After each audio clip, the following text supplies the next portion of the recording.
Hello, my fellow page turners, and welcome back to the channel. I'm Matthew, the man with a hat who reads, and it's been a little bit, but last week when I was going to make my video for Friday, I was down with the cold. I haven't had a cold in probably 2 years, and this one hit me hard.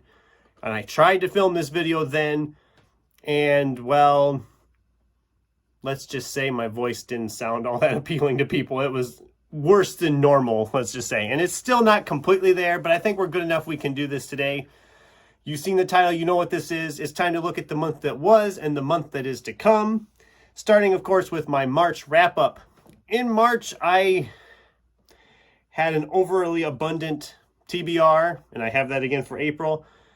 And I didn't get as much read as I'd like. I finished 10 books in March, bringing my year total up to 29. Which is behind the last couple years easily, but it'll hopefully get better. April is usually a good month for me, and I have the TBR, I think, to sustain that. First off, my top book from March, of course, was The Final Revival of Opal and Nev by Donnie Walton. I really enjoyed this. It's very similar to Taylor Jenkins Reid's Daisy Jones and the Six. It's the same similar style of an interview style of narrative. I don't think it's as good as that one, but it was really good, and it'll probably be in my year-end review, depending on how many other great books I read. And that's essentially wrapping up March. So let's talk about my April TBR. I've got 14 here, I believe. 13, 14, something like that. 14 books here. And of course, first we got to start with the two that are currently in progress as of the end of March. One of those being Chuck Klosterman's The 90s, a book.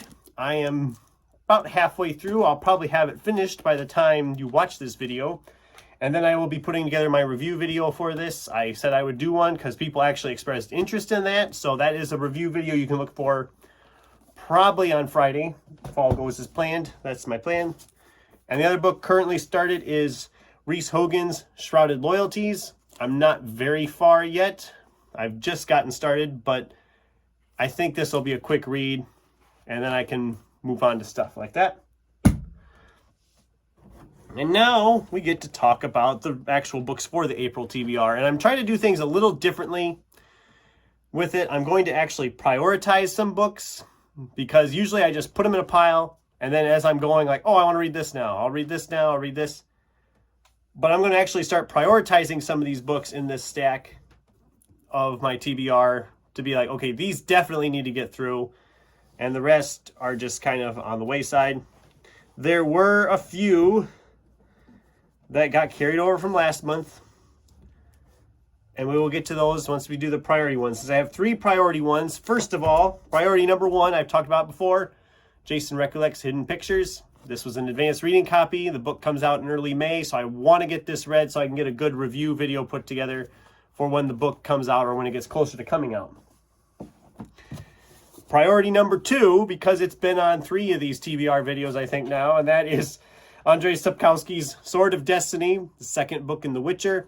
I am going to read this month. If I don't get it read this month, I'm going to feel stupid. Because, like I said, it's been in so many of these TBR videos, and I keep ending up putting it off. And after I finish Hidden Pictures, I'm going to tackle this. That is guaranteed. That is what's going to happen. The only way this gets carried over into another TBR video is if I don't get it finished this month. If I'm started. It's going to be started, and I'm going to get it done. And finally, the other one that is priority is Lucy Foley's The Guest List. This was from my library haul. And the reason it's priority is because, well, it's due back. So I'm going to try to get through that one pretty quickly here too. Probably about the same time I'm reading Hidden Pictures, actually. We'll see. So now these next ones were ones from last month that I didn't get to. The last 2 from last month I didn't get to. And they were Lauren Buke's Broken Monsters and MJ Wheaton's Emily Eternal.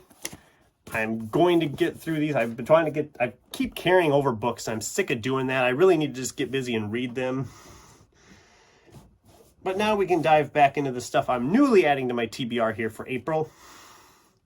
Starting with another reread for the month. I want to try to get this one in. That's Daniel H. Wilson's Amped. I'm a huge fan of his Robopocalypse series. I've been a fan of some of his other stuff, but I honestly remember nothing about this book. So I want to reread it just to see if it's still something I enjoy or if I'm going to let it go. And then I have Matthew Riley's The Secret Runners. Now, Matthew Riley has not let me down yet. I've read a bunch of his stuff, and every single one of his I've enjoyed immensely. They're great action-packed books. This is, I guess, more of a young adult adventure story from him. And, I mean, the cover's it's a fun cover. And I'm really excited to dive into this one. If it's like a typical Matthew Riley, I will fly through this because, I mean, it's not that thick. And I never take a long time to read his stuff. One of his last ones I read was like 400 pages. I flew through it in like 2 days because they just fly that well. And this one's less than 350, so this should fly by really quickly. Up next is Edgar Cantero's This Body's Not Big Enough for Both of Us. Now, I loved his novel Meddling Kids, which was very similar to like a Scooby-Doo type thing. And this one just sounds interesting that they're twin brother and sister private investigators. They're locked in mortal battle since they were in utero, which is tricky because they very literally share a single body. So Edgar Cantero is usually really good at these really bizarre storylines, and Meddling Kids was a great one with like a Scooby-Doo H.P. Lovecraft combination. Again, it's not very long. This is actually less than 250 pages, so I should fly through this one pretty quick too, hopefully. And hopefully I enjoy this as much as Meddling Kids, because this, look, it sounds fun. I can't wait to dive into that. Murder mystery up next. I've talked about this in a book haul video not too long ago. Chris McGeorge's Guess Who. And someone's been murdered. They have 5 people in the room. And they have 3 hours to figure out who did it, or they will all die. And that's essentially, I mean, it's like I said, the synopsis is pretty thin, but it's a murder mystery, I know that much, and those have been really hitting me good lately, so I'm really excited to dive into this one pretty quickly.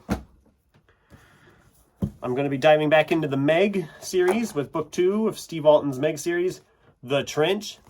This is probably the biggest book on this list. It's the very much looks the thickest. But if it's like the Meg, I'll fly through it pretty quickly. I'm not sure when in the month I'm going to get to this, but it's one that's high on my priority list. All these are, that's why they're here. And Alex Finley's Every Last Fear. Another thriller novel. I've heard good things about this one. I've been wanting to dive into this one, so we're going to tackle this one pretty quick in too, I think. Keep saying that. Why am I saying that? I'm clearly not all the way better yet from my cold. I'm coming up with weird adages like that. And finally, if I have time, recently, MJ over on Reading This Life, and I will link her channel down below for those of you who don't know who she is, announced she was going to be doing a buddy read or read along of Erin Morgenstern's The Night Circus. Now, I remember reading this book and loving this book, but it's been 10 years, and I figure if I have time, what better time to reread it than when there's a big group read going on of it. They just said start it in April and read it get it finished by the end, and then do a review video to show you did that. So I'm going to hold off on it for the time being. And by mid-April, I'll know more how my big pile is going. If my pile is looking pretty good in hand, or at least cut down to somewhat of an amount, I will try to squeeze this one in and tackle this and get a video out. Video might not get done by the end of April, but I'm going to do my best. So yeah, that's my TBR, a huge mound of books. I need to stop doing these TBRs that are so freaking huge because I never get them finished that way. So that's my TBR. What's on your guys' TBR for April? What are you hoping to really just dive in and read quickly? Why is everybody doing huge TBRs in April? Let me know down in the comments below. Thanks for watching, and until next time, keep turning pages.